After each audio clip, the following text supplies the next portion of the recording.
En el año 1924, una compañía de seguros llevó a cabo una encuesta bastante interesante. Ellos seleccionaron a 100 personas al azar y les enviaron una carta. Junto a la carta, enviaron un billete de $1. En aquel tiempo, era mucho más dinero que ahora. La carta explicaba que era para enmendar un error que cometieron. La compañía les debía a ellos $1.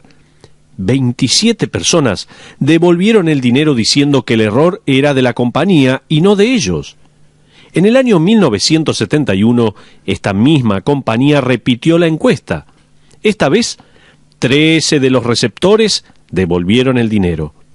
Si estas estadísticas permanecieran constantes y se hubiera hecho otra encuesta en el año 2001, 95 personas se hubieran quedado con el dinero diciendo: ¡cuán necios pueden ser estos directivos! Gracias por el dinero. Cuando usted era más joven, seguramente habrá escuchado mucho de la palabra integridad. Todos debían tenerla, pero nadie la tenía. El diccionario define la integridad como libre de corrupción, honestidad, mientras otros la definen como hacer lo que uno dijo que haría. Eso, amigos, es integridad. Un hermano me contó acerca de algo que sucedió en su negocio hace algunos años atrás. Uno de sus clientes hizo un pedido muy grande de un día para el otro. Este pedido era el doble de lo que cualquier otro cliente jamás haya pedido. Se trataba de una emergencia y necesitaban la mercadería para el día siguiente por la tarde. El dueño del negocio sabía que no podía tener todo el material por lo menos en 2 o 3 días. Si él firmaba el contrato, sabía que su cliente tendría que esperar. En vez de hacerlo, le dijo al cliente que llame a la empresa que era su competidor directo, ya que la competencia tal vez tendría los materiales disponibles. Eso es integridad. No es prometer algo que uno sabe que no va a poder cumplir, es cumplir con todo lo que uno dijo que haría. Una muestra de integridad puede ser algo pequeño, como por ejemplo hacer llamadas telefónicas después del trabajo, o cuando uno ya está cansado y solo quiere estar en casa en lugar de acudir a esa reunión que tenía agendada con alguien que no le cae muy bien. También puede ser algo de importancia, como cumplir la promesa que le hizo a su hijo de llevarlo a pescar o cumplir con un ministerio, incluso después de darse cuenta que no era tan fácil. O tal vez hacerse presente tal como lo había prometido. Puede ser algo tan importante como permanecer casado con la persona con la cual se casó, incluso cuando se dio cuenta que esa persona no era todo lo que usted esperaba. En nuestro estudio de hoy del libro de Josué, vamos a encontrar a Josué en una muestra de carácter, una muestra de integridad. Él ha sido engañado por los gabaonitas, ganadores del Oscar a la actuación, seguramente. Estos llegaron al campamento de Israel con ropa vieja, sandalias gastadas y odres envejecidos. Ellos le tenían que probar a Josué que vivían muy lejos para poder quedar con vida y ser siervos. Entonces, los gabaonitas tuvieron que convencer a Josué que no vivían a 20 minutos de camino. Ellos aparecieron con el pan lleno de moho y dijeron: «Mira, Josué, nuestras sandalias están gastadas del largo camino, del largo viaje. Venimos de muy lejos». Josué creyó sus mentiras porque no acudió a Dios, tal como vimos en nuestra última lección. Ahora, quiero enfocar su atención en el capítulo 9 de Josué y en la manera en la que Josué reacciona al enterarse de la verdad. Vamos a ver aquí a Josué que guarda la promesa. Comencemos viendo el versículo 15 de Josué capítulo 9 a manera de repaso. Por favor, vaya allí en su Biblia a Josué capítulo 9 versículo 15. Josué le había hecho una promesa a los gabaonitas. Dice así la palabra de Dios: «Y Josué hizo paz con ellos, y celebró con ellos alianza, concediéndoles la vida, y también lo juraron los príncipes de la congregación. versículo 16 dice: pasados 3 días después que hicieron alianza con ellos, oyeron que eran sus vecinos y que habitaban en medio de ellos. O sea, que recién 3 días después los israelitas se dieron cuenta que los gabaonitas vivían a 20 minutos de camino. Ellos pensaron que realmente venían de un país muy lejano. Me imagino una vez que se firmó el tratado de paz que los gabaonitas se marcharon para sus casas al dar la vuelta de la esquina, riéndose y palmeándose a la espalda diciendo: ese Josué sí que es torpe, qué ingenuos que son los israelitas. Ahora, ¿qué va a hacer Josué cuando descubra que su promesa fue a un pueblo que vivía allí mismo? Eso es lo que quiero que veamos. Leemos lo que la congregación de Israel quería hacer con Josué en el versículo 18. Dice así la Biblia: y no los mataron los hijos de Israel, por cuanto los príncipes de la congregación les habían jurado por Jehová el Dios de Israel, y toda la congregación murmuraba contra los príncipes. ¡Qué tremendo! Los israelitas querían golpearlos. Los israelitas lo odiaron por eso. Josué ahora está en el centro de la escena, después que los gabaonitas lo dejaron como un necio. Ahora, fíjese lo que dice el versículo 26. Y él lo hizo así con ellos, pues los libró de la mano de los hijos de Israel, y no los mataron. En otras palabras, Josué cumplió con su palabra. Josué respondió con integridad a esta situación. Él sabía que el hacer algo mal, además de lo que ya había hecho mal, jamás crearía algo bueno. 2 cosas mal no se transforman en algo bueno. Y aquí Dios va a revelar su poder. Hoy quiero usar este pasaje para demostrar un punto muy, pero muy importante. Como Josué responde con honestidad e integridad, en cierto sentido, esta circunstancia va a mostrar a Dios responder y revelar su carácter a través de la vida de Josué. Dios va a hacer esto de varias maneras. Permítame por lo menos darle 2. En primer lugar, Dios va a usar esta alianza para traer una victoria inesperada. Fíjese lo que dice Josué capítulo 10 ahora.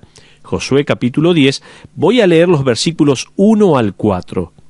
Dice así la Biblia: cuando Adonisedec, rey de Jerusalén, oyó que Josué había tomado a Ai y que la había asolado, como había hecho a Jericó y a su rey, así hizo a Ai y a su rey, y que los moradores de Gabaón habían hecho paz con los israelitas y que estaban entre ellos, tuvo gran temor, porque Gabaón era una gran ciudad, como una de las ciudades reales y mayor que hay, y todos sus hombres eran fuertes, por lo cual Adonisedec, rey de Jerusalén, envió a Oam, rey de Hebrón, a Piream, rey de Jarmut, a Jafia, rey de Laquis, y a Debir, rey de Eglón, diciendo: subid a mí y ayudadme, y combatamos a Gabaón, porque ha hecho paz con Josué y con los hijos de Israel. En otras palabras, Gabaón, una gran ciudad, había cometido traición para con sus vecinos. La traición puede ser contagiosa, causando que otros se rindan y hagan flamear la bandera blanca. Así que este rey piensa: si esta ciudad fuerte y valiente ha caído, mejor que los eliminemos antes que otras ciudades hagan lo mismo y le entregan sus armas a los israelitas. Así que estos reyes planean destruir a Gabaón, una ciudad amiga. Ahora fíjese lo que dice Josué 10, 5 y 6. Los gabaonitas, que acababan de engañar a Josué, piden ayuda. Dice la Biblia allí, Josué 10, 5, y 5 reyes de los amorreos, el rey de Jerusalén, el rey de Hebrón, el rey de Jarmut, el rey de Laquis y el rey de Eglón, se juntaron y subieron, ellos con todos sus ejércitos, y acamparon cerca de Gabaón, y pelearon contra ella. Entonces los moradores de Gabaón enviaron a decir a Josué al campamento en Gilgal: no niegues ayuda a tus siervos. Sube prontamente a nosotros para defendernos y ayudarnos, porque todos los reyes de los amorreos que habitan en las montañas se han unido contra nosotros. Hasta ahí la lectura de la palabra de Dios por ahora. Ahora, haga una pausa, por favor, y póngase en el lugar de Josué. Usted fácilmente podría pensar, esto es una bendición. Esta es una respuesta de oración a algo por lo que nunca oré. ¿Por qué no me reclino y veo cómo los cananeos se matan entre sí? Nosotros hicimos esa promesa, pero estoy seguro que el Señor comprenderá. Además, los 5 reyes han venido contra ellos.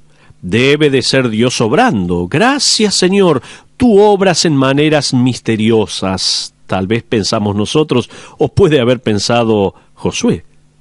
Si Josué hubiese actuado según sus pensamientos, toda la congregación de Israel le hubiera dado una palmada en la espalda y él hubiera pasado a ser nuevamente el héroe.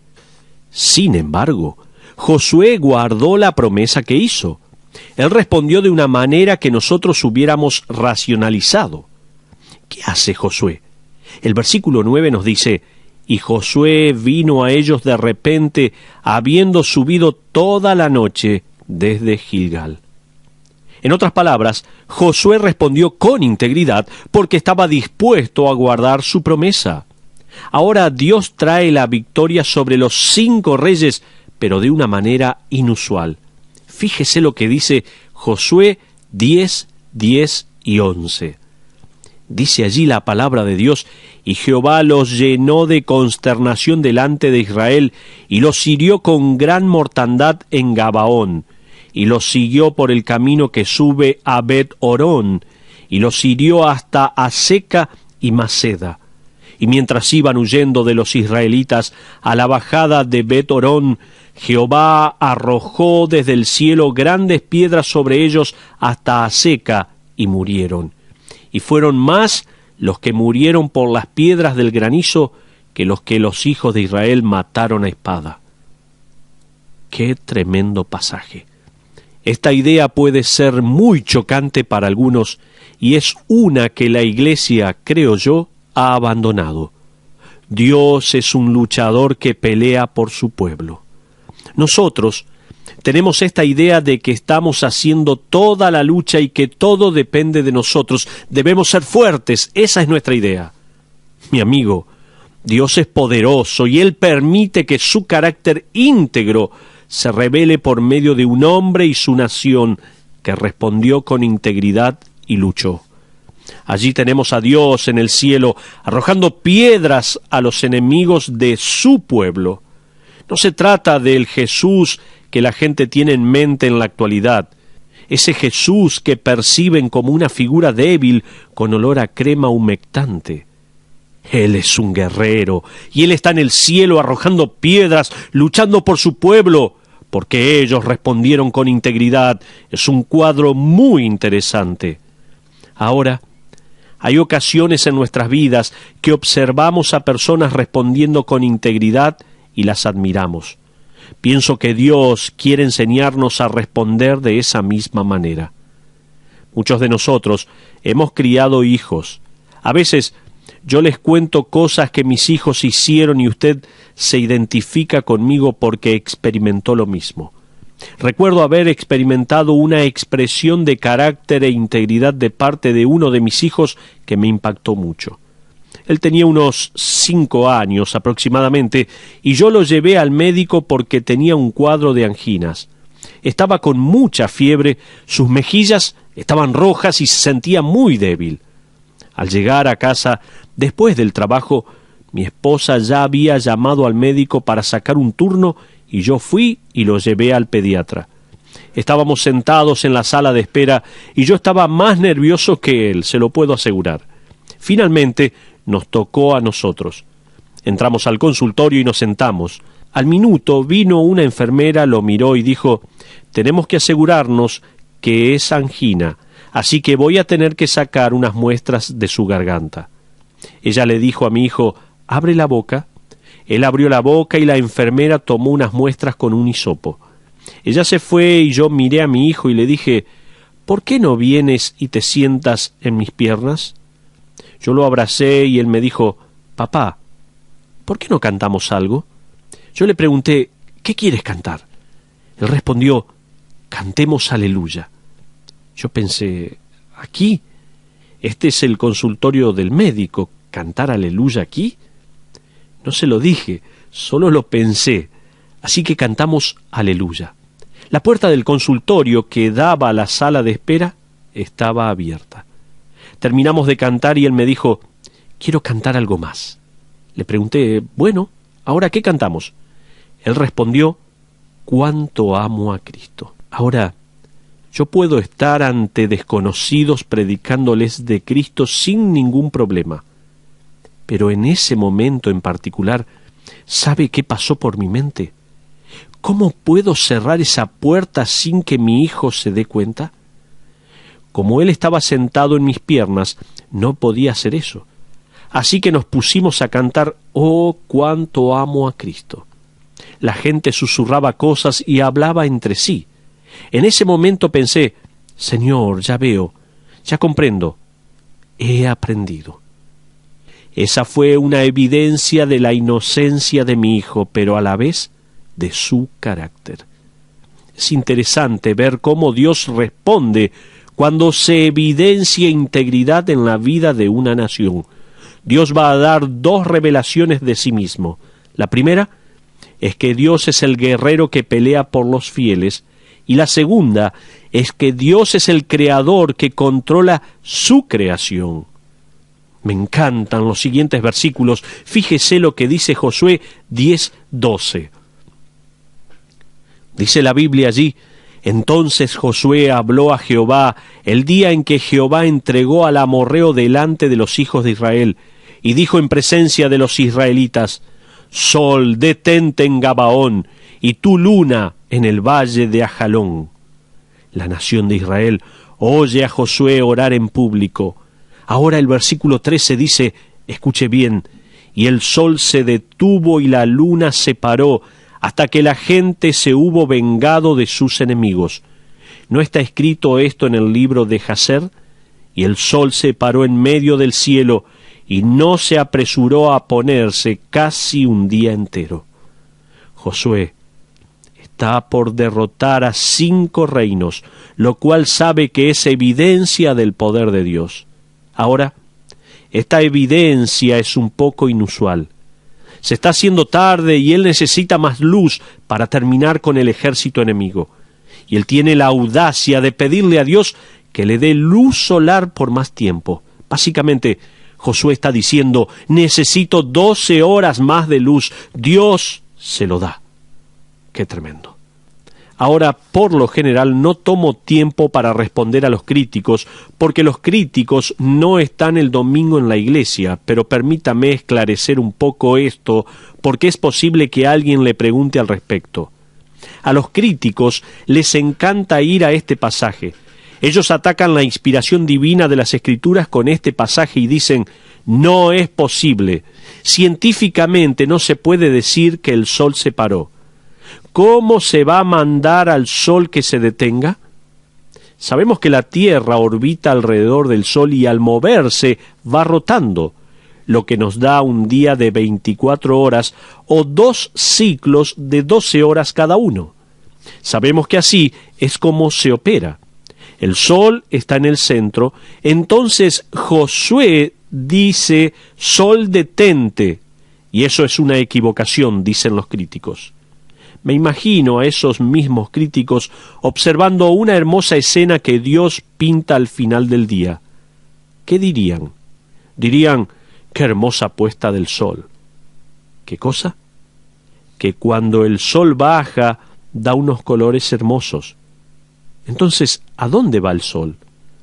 Esta es nuestra perspectiva y así hablamos. De hecho, en el diario uno ve la hora en la puesta del sol y la hora en que sale el sol. Desde el punto de vista científico, ¿está errado? Sí, pero así nos expresamos nosotros.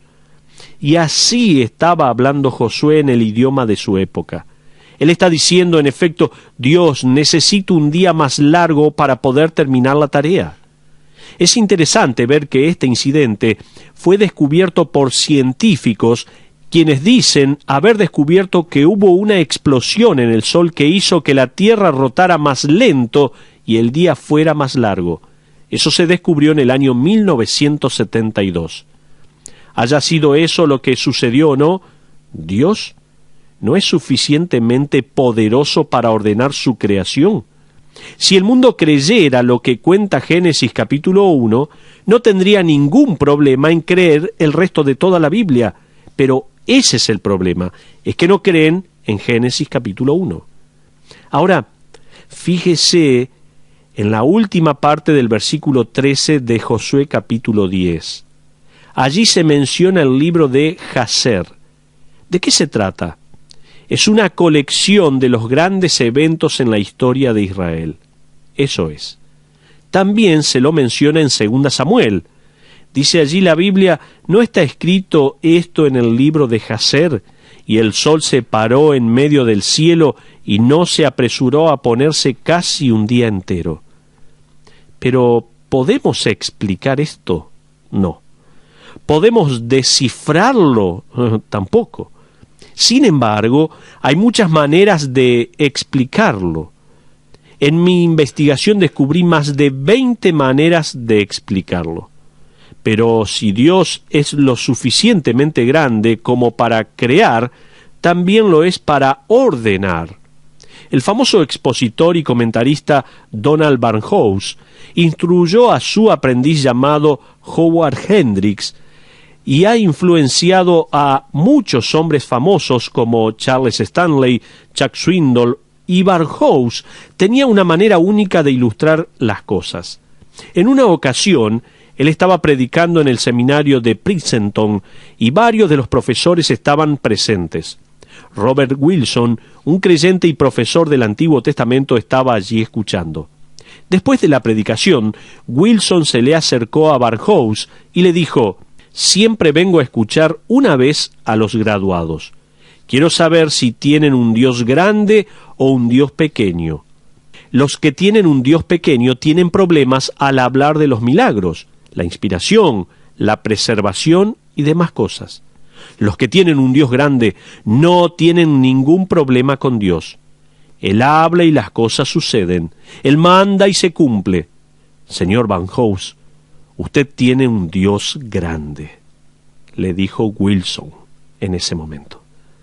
Para aquellos que tienen un Dios grande, este pasaje no presenta ningún problema en absoluto.